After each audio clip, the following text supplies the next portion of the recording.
I think the hypocrisy is on public shaming, right? Which they say that Lucas is public shaming girls or like stalls lah. Ironically, That's what they're to call doing. him out publicly, exactly. That's what they're doing. You are public shaming Lucas.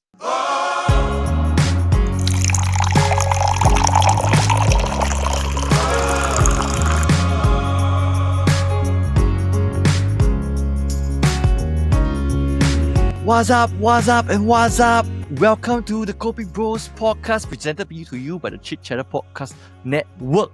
Now today you guys are in for a delicious treat because here we have someone you have read growing up posting photos online that makes you salivate non-stop. It is Mr. Seth Lui. I was so happy that Tio managed to get him on to, this interview because I really grew up reading his like food blog posts and like last time when you search like where to bring my girlfriend / wife or where to it's always his name come out. SethLui.com. SethLui.com tells you to go 10 places you can bring your wife. And to really hear from his mouth, you realize that it's not so easy, right? I feel that he's not just running a company, he's running a composition class. The tuition center.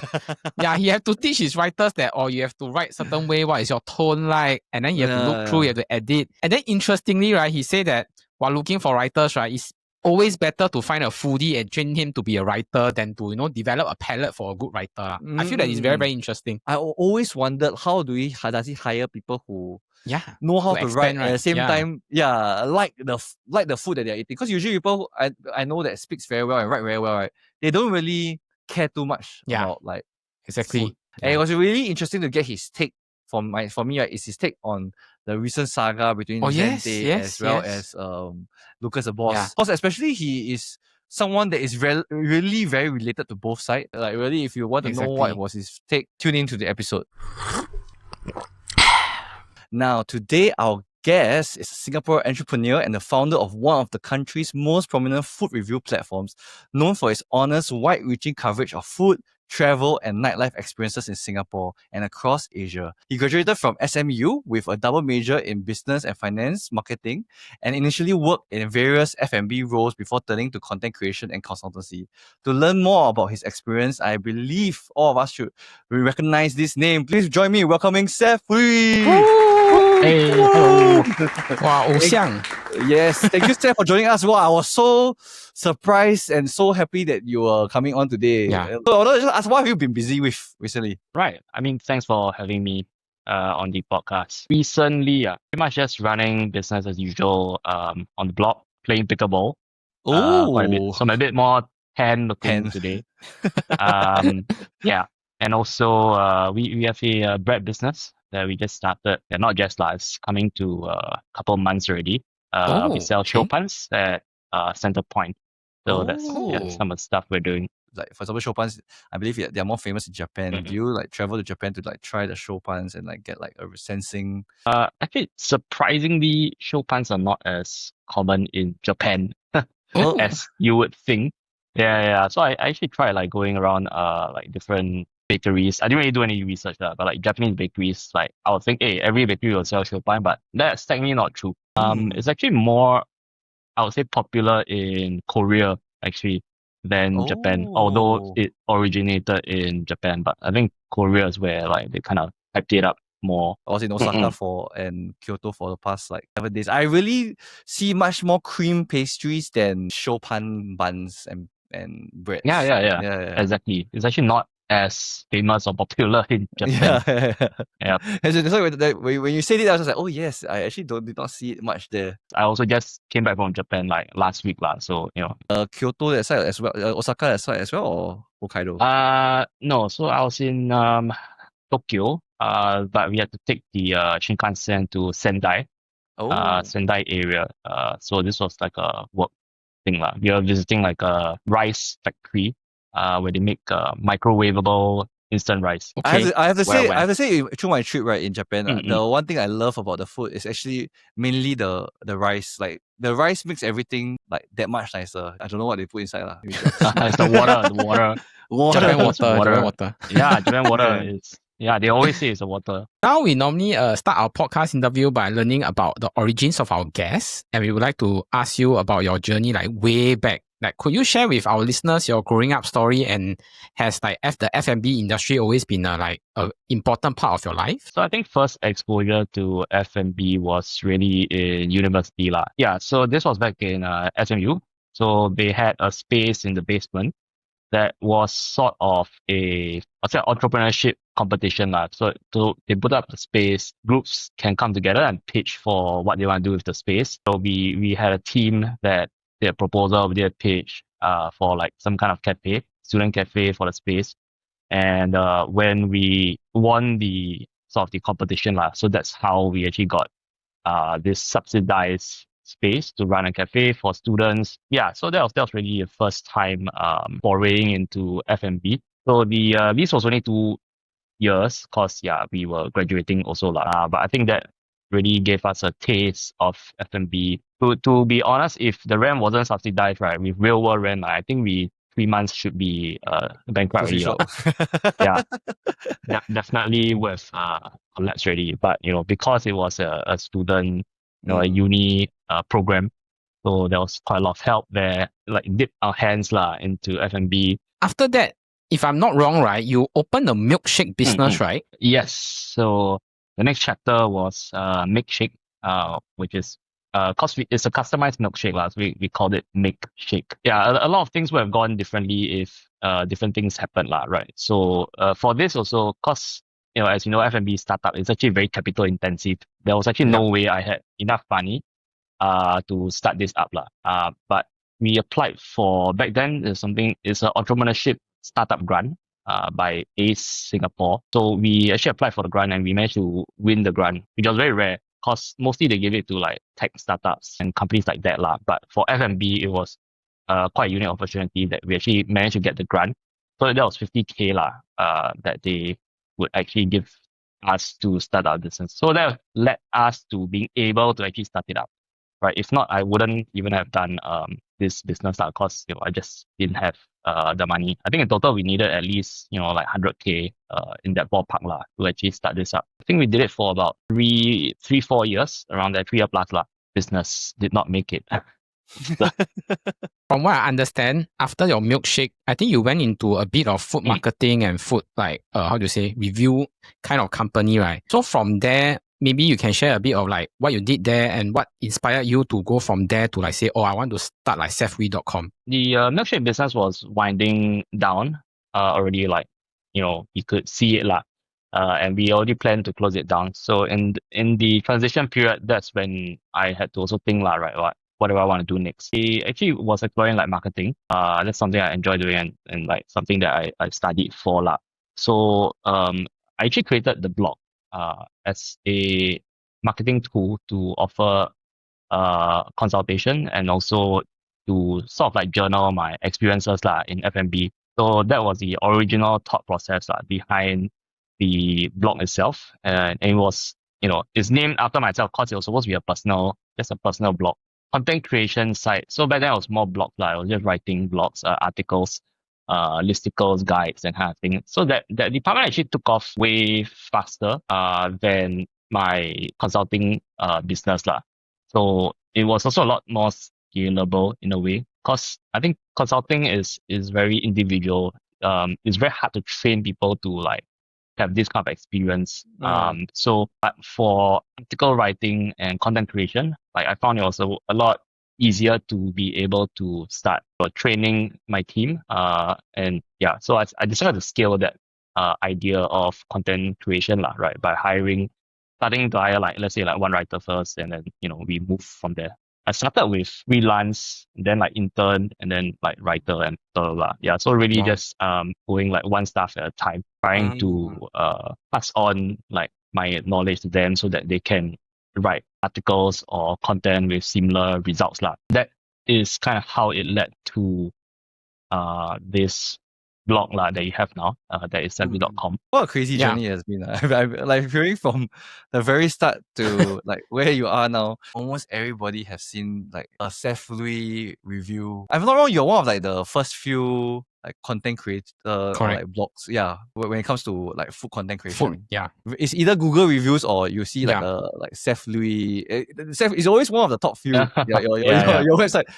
In the past, I always think that do you have to pay to be like the the number top one few searches? The paid ones will be like sponsored lah, right? I think nowadays you see that those like at the top 2 or something is those are really the paid ones. Like you have to get the bidding on Google for keywords. But what I did was it's more technical, like it was more SEO driven in how we wanted to approach it. So in a way, like I was kind of researching what do people actually search for food on Google, right? So you generate a list of stuff, let's say steaks in Singapore or dim sum in Singapore, and then the idea was to use these keywords that's high traffic, and then we will create articles on them lah. So we really just went one by one. Okay, I got a whole list, like 50 words that categories of food that people search for. I'm just gonna go through everything and write one article for everything. So I think that's how we have built up our content strategy lah. You shared a bit, but I want to just ask, like, how has the content mix changed like over the years as well? Okay, like initially it was more, I would say, business advice kind of thing. What should F&B businesses do, like least tips and tricks, this kind of thing. Right. Then I think we started to shift more towards more F&B lifestyle rather than targeted at entrepreneurs lah. Right. So we were starting to target more mass audience with recommendations like where to eat, this day is good or not. Or at least what I feel about it lah, whether good or not. Genre wise, still mostly F&B, but I think even fast forward to now, we are also starting to move a bit away from only F&B lah, right? So I think 80% of content is still F&B, but then now we're going into a bit more relatable topics as well lah. Let's say home appliances, lifestyle, travel, things to do, entertainment, this kind of thing lah. So not completely far off. Okay, there was one thing we tried that we could never make it work, which is beauty. So I think it's just inherently like I am not like into beauty lah. So no matter how we try on beauty, just that never ever took off for us. Appliances, technology, that kind still can. It still kind of works. I think just naturally interest is not in beauty lah. Even my female writers, they write about beauty, but I don't know how to vet because I don't know correct or not. They say it's like that. Like that a lot. I'm like, okay, sure, I guess. What do you think that sets SethLui.com apart from other food and lifestyle sites? Firstly, it's also like the unique experience that I just described lah, like going through actually starting a F&B business. Even now I have F&B business, which is a whole new headache. I thought I would never go into retail again, but here I am. We tend to go against the grain quite a bit lah. Like a lot of people have this saying like, you have nothing good to say, don't say anything. But we believe, or at least for us lah, it is part of the job also. Like if we send someone down, specifically if to cover this store, right? Then let's say it didn't turn out good, the person also cannot come back empty-handed. Then the assignment cannot be done. Then no content written, So one of the things we enforce a lot in our team is honesty, being very straightforward with what we feel about the food, the whole thing, like the whole experience, like food, how long it takes to wait for the food, the service, stuff like that. And I mean, when we say honest, it's not like, we will trash the place lah, like, this place, the worst place I ever tried, this kind of thing. So, there were several controversies over the years lah, right? When people use very colorful imagery to describe the food. There was one very famous coffee incident. It was described as tasting like hospice, right? So there was clearly one of the things we don't say. Yeah. You can feedback, but how you feedback is very, very important lah. The tone of it as well. So for us, I think, amongst all the blogs, definitely, I feel we are a bit more daring lah to say things that aren't great, right? But sometimes also people do they slide it in, but it's a bit too subtle already. You actually can't really tell from how they describe the food. They can describe it damn good, but actually they actually think that it's not good. But like they say like 5 nice things before they say they want that one the thing that they actually feel. Then after they like, okay, let's another few more nice things of that. But if you ask them like, okay, straight up, will you actually recommend this place or not? Then it'll be a no. but it reads like it recommends the place lah. So yeah, this is something also we're trying to balance for writers as well. I mean, as you know, there can be a lot of backlash on this kind of thing. Yeah. And for the younger writers as well, it is sometimes very mentally stressful lah for them. Yeah, when they read all this online hate and whatever. One thing I noticed, right, from your branding at the start as well, is that every average Singaporean knows the name Seth Lui, but it's not necessary that everybody knows the face. It's usually more the name that, and then after it's usually together with food. Do you not want to brand yourself this way in the influence as an influencer? Because food influencer also the face is always plastered everywhere. So was this an approach you knew that you wanted, or what you're going for? Yeah, I think especially initially when we started like with blogs, video wasn't that big. Even the term influencer was not properly coined at that moment also. So back then it was like really written stuff and it was kind of weird if I thought about restauranting on my face there, like it's not about me, it's about the food and the dish or the chef that I'm featuring. That's one of the reasons. But the other was also I did design it in a way that I wanted to scale it right? So we can have like different writers, writing about the content or creating the content. Doesn't always have to be myself. Yeah, and that's actually a thing that we struggled for many years to educate people, right? Because unfortunately the blog is named after my name. But now we try to put it as obvious as possible, like got author, got byline, in the videos there are different people as well. It's not it's impossible that I one day go and visit 5 stores every day. It's not physically possible, right? Can churn out this much content is because we actually have a team behind it, and different people cover different things. Yeah, that's how it's done. When you choose writers and reviewers, right, because they write well doesn't mean they know how to describe the food well. You get what I mean? Because like sometimes some people write very well, but their taste buds is non-existent. They don't care about food. Then how do you choose your reviewers or writers? That's an interesting question that actually made me think about my hiring process as well. I think through the years I've hired mainly there's 2 types of people that will apply. One are very good writers who want to go into like journalism and really writing . The other kind is extreme foodies. They are very good foodies, but writing ability is questionable. So these are mainly the 2. It's very rare you get a good mix of both, but most of the time they'll fit into one of these categories. So I have found throughout the years that it is better to hire a foodie and then train them on writing than the other way around, because they have the interest in food already and they will find better recommendations. They will actually go and scrutinize the how the dish is like, and then I teach them the technical skill of like writing itself, how to write. That one is easier to train. Yeah, but to train palate and like and interest and like even interest in the food. Because some of them may be like, I eat one mouth, actually it's all nice. All taste the same already. I describe the spaghetti or noodle Hokkien mee. I described 10 times already. It's like interest cannot be taught. Right? That one inherently you need to have the interest in food itself. So I found those types of content creators way better or they'll go further in how they create the content. But as mentioned, we do a lot of training as well in terms of writing. There's this training tool. Okay, do I call it tool? It's basically just small like jars, spice jars.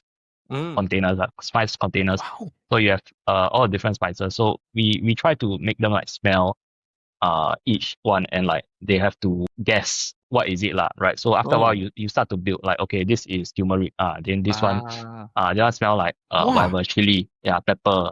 So we try to get them more immersed in these kind of things right? And also the amount of experience that they can have I think working with us through the job, because you want to write about chicken rice and be good at it, you have to try a lot of chicken rice to comment about it you can't just review one stall but you've never tried this dish before in your life, then you have no comparison. 2 main things really training and exposure. Is how we get our writers to be more trained in this field. I only thought you running food blog and review. I didn't know you're doing Hell's Kitchen also. This one is Hell's Kitchen challenge. This really sounds like a challenge for the Hell's Kitchen. Yeah. It's a lot harder if you do like a blind smell. Yeah. Like Blind smelling. Oh wow. all smells are the same. Yeah. Just I imagine all the spices lie out in front of you. Like after a while, your nose just dies. It's just like just smelling spice. It's just all spice to me. Oh, the reset is coffee apparently. Oh, so if you smell coffee, coffee beans or coffee. I've seen that. grains. Yeah. So apparently you can use that to reset. Just like you mentioned about like there are times when there are, of course, not so great reviews. During this time, do you actually let the owner know that you're not going to write that great of a review, or you just write the review? You know what I mean? Because sometimes the person asks you down, then it cannot be. You just write a bad review without letting the person know. This one really depends. If the owner or the chef like bothers to like ask hey, how is it? Then I'll give my honest feedback. Like okay, this parts could be better. But I think for a lot of people also it's a bit paiseh lah. You have to tell straight to the owner or the chef. Actually not very good this one.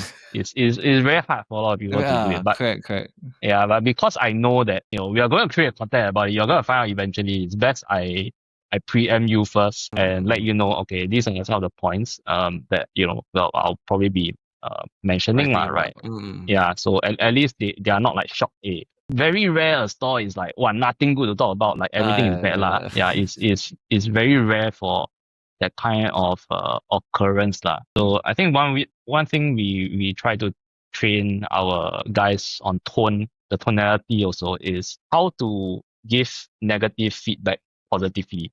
Right. So for example, let's say a dish is not salty enough, right? The flip side to say is it could use more salt, right? It means totally the same thing. One is just a positive feedback and how they can improve, constructive feedback. Then the other is a criticism. Try to train them on how to express negative feedback but constructively. I feel that the more you describe, the more I feel that you're running a tuition center, not a food review business. There's a lot of training required definitely. I see. Not everyone can just come in, plug and play on. It's not that simple. I see. Okay, there's been some criticisms to your to some of your reviews about authenticity and transparency. My question is, how do you deal with these criticisms, and then how do you grow from it? I mean, we've been around for like 10 over years so it's always been around. I think the first thing to know about our policy is that every article that is sponsored, we will label it at the end of the content, right? So be it video or a blog or article. So at the end of it, it will be labeled like this content was brought to you in partnership with blah blah blah blah whoever. So there has to always be a sponsorship message. I know some people don't do, although it is very obvious it is sponsored content. Yeah, but some creators actually don't do that. But for us, it is our SOP for every content, be it video or blog, article, that we have to mention it somewhere. So we try to be as transparent as possible about everything. So if you do see the message, then you have to take it with a pinch of salt also.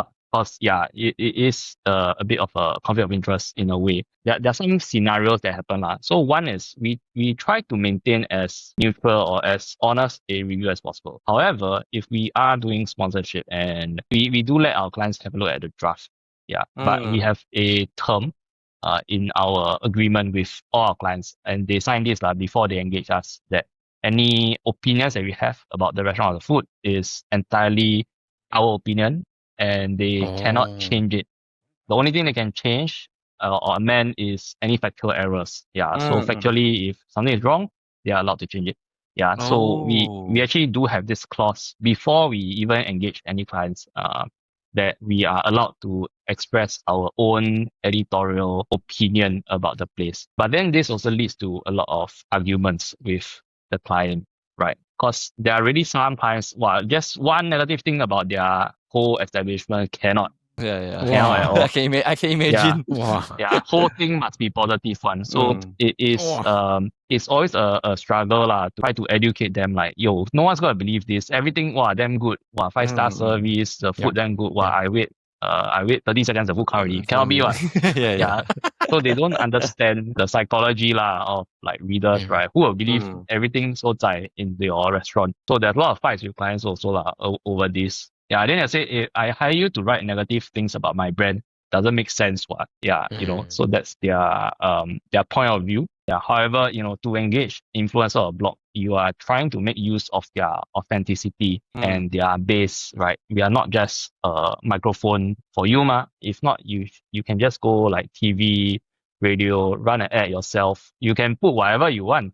Yeah, you just put it out loud to TV or radio or whatever. Run your own digital ads even. And you can write whatever you want, right? But the thing is, you are trying to make use of the reputation, and the branding that we have, the content creator, whatever, blog / influencer. Yeah, it is a very education process for a lot of clients. Even though we also have these terms in our contract, that we have to express our own opinion, they will still not be very happy Okay. When these things happen. Yeah. 2 weeks ago, I saw a stat that said that between January 2025 to 23rd October 2005, there were 3357 new F&B retail outlets, but 2431 closures. So with so many like F&B outlets closing, right? Like, why do you think people still open new F&B outlets? And I think we learned at the start that you also opening a new F&B outlet. So maybe you can share also why do you decide to go back into F&B? Technically, this statistic is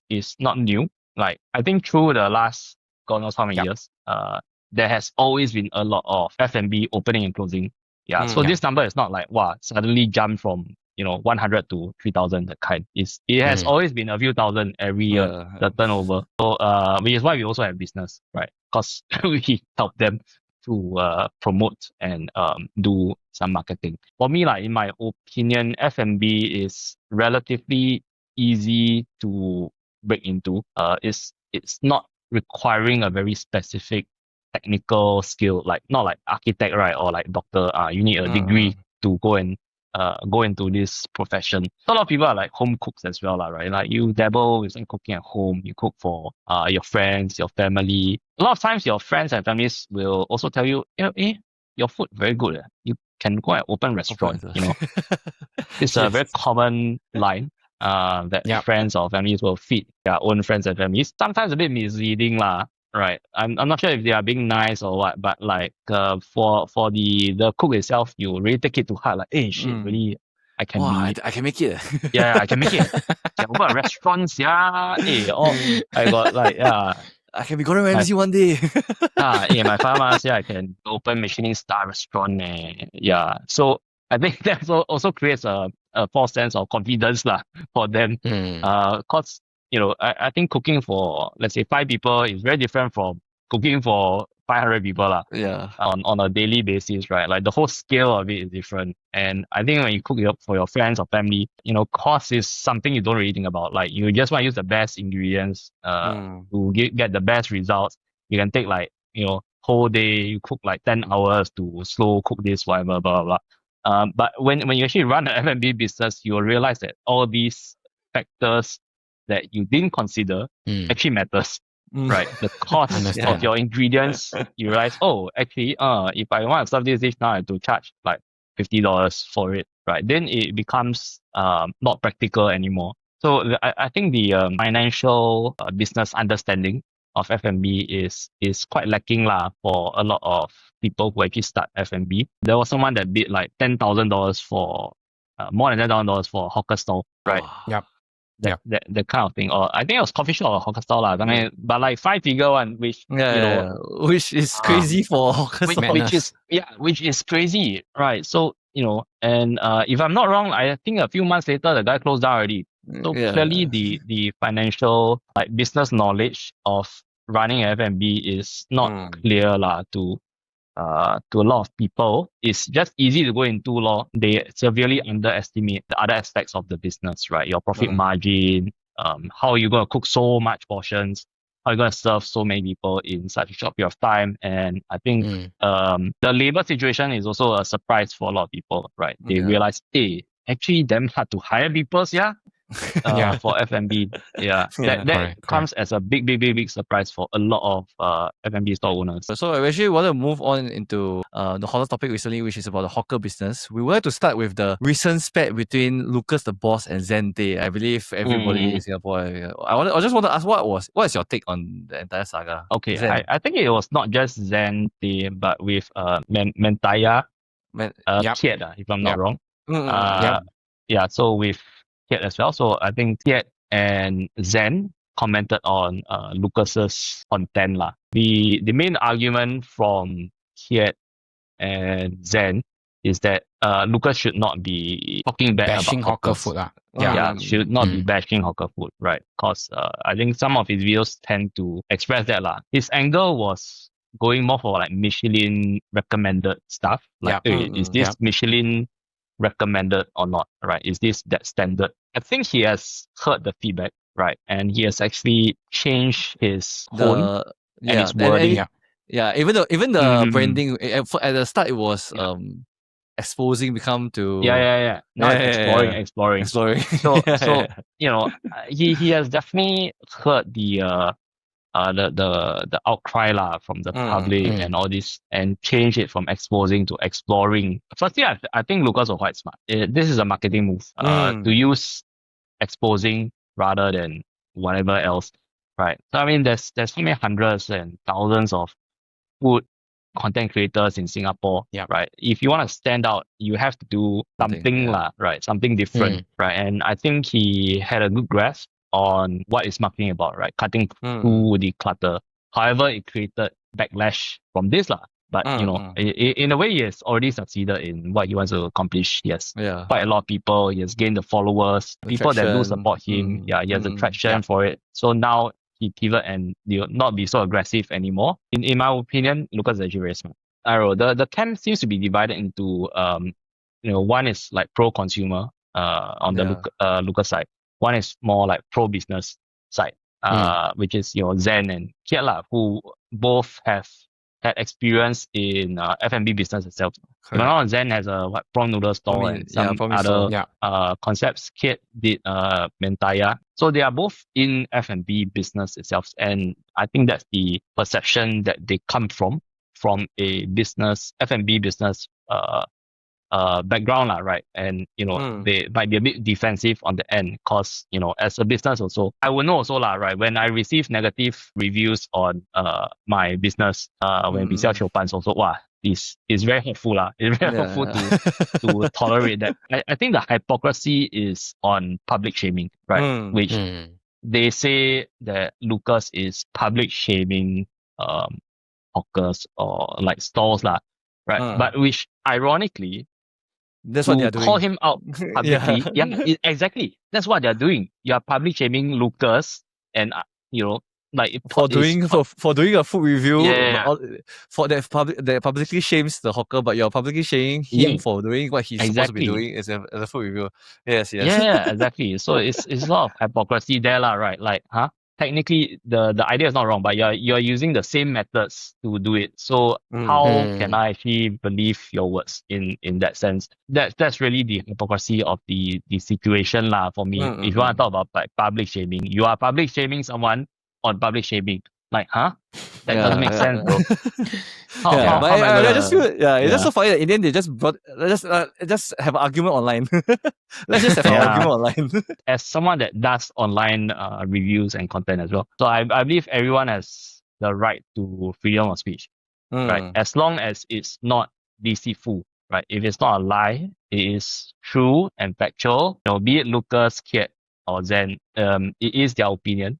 Okay, one thing is their opinion, right? Like you cannot say like, Lucas is like whatever has wings. Okay, then that's clearly not factual. If it's true, as far as you know it to be, and it's an opinion, there's nothing wrong with it, right? It's in general, if I pay for my meal, I travel all the way there, no one bought me anything, whatever, I pay for it. Like, I'm free to express my opinion on video, if I want to. And everyone has the right lah. Most general audience crave this authentic reviews anyway, right? So that they don't have to go through the experience to learn about what people know. And I think platforms are literally set up for this, right? You have Google reviews, you have GrabFood got review also, Deliveroo got review, Lazada got review, Yelp got review. Every e-commerce or platform that sells products has a review system, right? Because people want this review system. If you go onto the platform and you only see that everything is 4-5 stars, then you won't trust the system also, because it's not accurate, right? Suspicious. There has to be it has to be a bell curve. Cannot be everything is 4-5 stars. Then everything's so good, man. So it goes back to the authenticity of the review platform itself. Japan has this system called Tabelog. Yeah, Tabelog. Yes, I love it. I was just about to say, right, when you mentioned that, right, like when I think about it, Tabelog, right, the highest review I see, like I love the food, right? I look at the review, it's only 3.5 star, which is like one of the highest. It's crazy. 3.5 star is damn high already for Tabelog. Yeah, so Japanese on Tabelog is damn brutal one. Like if you can get more than 3.5, you are considered good already. Yeah. One of the best. Yeah, four will be great already. Yeah, but no one gets any higher than that. A lot of us want this very truthful rating or review, but sometimes a lot of people unwilling or don't dare to give it, right? Because this is exactly the situation, right? We are saying, hey, this place I don't really like lah. But then the whole Singapore come and slam you. Why would I ever say my honest opinions ever again, right? I do think in one aspect it does help the business to improve also. But things to address, okay, like should you tell the owner? Yes, I do think you should tell the owner beforehand lah, right? If you're gonna say anything negative about it, like give it a chance and whatever. Secondly, okay, let's say you're just a random person, then you tell this famous restaurant or famous hawker store, your food okay lah, so only. I think this can be improved. You think he's going to listen to you, man? No. No. Yeah, who are you? Who are you? This one random person. Yeah, he's done business. Yeah, a lot of them past also 30, 40 years. 30, 40 years in business already. You think he's going to listen to you? No. However, let's say like you get 10, 20 people that echo the same thing, right? Okay, this part really not that good. Then this owner is going to listen. I think the impact really comes from you need to have that mass impact. I mean, same for me lah. If like one person come and tell me, hey, your Chopin not very good, I'm like, okay lah, whatever. You are one of that's your opinion. That's your opinion, sure. Yeah, but when it becomes a mass situation, right? Many people give me the same feedback on this particular situation. Then I will come and take notice. Like, okay, shit, this is a point that I need to note. It's not just of like one person, is this one Karen. No, it's not one Karen. It's multiple people come and highlight this same point. As a business owner, then I'm going to take notice, right? Then I'll go and change it because it's affecting too many people. Why spoil other people's rice bowls? You can take it that way, or you can use it to improve your situation. Yeah. Previously, we covered this segment as well. I actually shared the same sentiments as you. I was more tilted to this is very hypocritical of them to publicly shame him, especially when they are doing the same thing themselves. But I guess the only thing I can say about LucasTheBoss is that he wanted this at a point of time. Borderline insulting to the Michelin hawkers because he wants this kind of response. The more you hate him, right, you are giving him exactly what he wants. So it's just a very vicious loop. Play into his hand. So do you think that the responsibilities fall on the food reviewers, right? When I do not like, but actually it's my own opinion, you can go and try yourself. The main things we emphasize is that this is a personal opinion. Taste is subjective. Maybe you like it, maybe you don't, but I don't like it. But it really depends, right? So even internationally, like flavor profiles are very different. Spain, for example, like very heavily flavored, or even Indonesia, Philippines, like or even Thailand, like most of the Asian countries have very heavily flavored foods, more so than Singapore. Right. So it's just a difference in palate. Not say it's wrong or right, but it adapts to the culture. I think it's also understanding where is your position in this. Like Spider-Man said, with great power comes great responsibility. Right. If you realize your channel has some kind of reach and following, is then important to realize that whatever we say or what content we produce has an impact on both the business So there's impact on two channels, right? One is the business itself, and also the viewers or the followers that consume the content. However, I think a lot of times the online comments kind of exaggerate the impact we have on the business. I don't think I'm powerful enough to say, hey, this store not good. Then suddenly then no one goes to the stock store. goes down. Then cost goes down. No, dude, I'm not that influential. It's not. It is very overly exaggerated. When we do comment on a store, there is already a online sentiment on it. Right. People have tried already. It's nothing new. Nothing new. Nothing new. I suddenly come and say, hey, this one, this part's like, I wait 1 hour for the food. Dude, there's 100 people that have waited 1 hour for the food as well. So I'm not the only one that comes out to say this. But then somehow it gets pinned on me that, hey, I'm the one that came out and say this aspect is not good. What a lot of digital marketing does is amplifying what the ground sentiment was already at. Nothing new, this is a new thing that I experienced. No, a lot of it has been going around. It's that no one has really talked about it, right? But if you do go and scroll through Google reviews and stuff like that, you'll see there are public comments similar about similar, right? Not completely new thing. Yeah, so we are not that all powerful. I say, hey, this store then next day close down. No, that's not real lah. I don't have that much power, man. As a food commenter, myself in the business of content creation, tone is very important, right? As highlighted, it just amplifies whatever lah, right? The more people talk about it, this controversial topic, right? The more attention and reach that everyone gets. It's only controversial because there's two camps supporting two both sides. Diverse camps. Yeah. We end off our interview with a round of quickfire question. So one dish you think best represents Singapore? Cai peng, economic rice. Nice. Wow, cai peng. That's a great answer. Nice. Most memorable meal you had? Sushi Daiwa in Tokyo. So it used to be in Tsukiji Market, but they've now moved to Toyosu. It was nothing fancy. It was really and I queued for 1 hour. Fresh ingredients, you eat and you go, no nonsense one. I think I eat 30-40 minutes, then I already, that's it. Wow. But it's memorable because it was a great experience or a great experience? Because it was, you grew up eating sushi. My first sushi experience is in Singapore, right? You eat your whole life. Sushi. But then, you sake sushi tei, whatever. Then you go to Japan and then you eat in some random chain sushi. Also, wow, shit, that's actually damn good.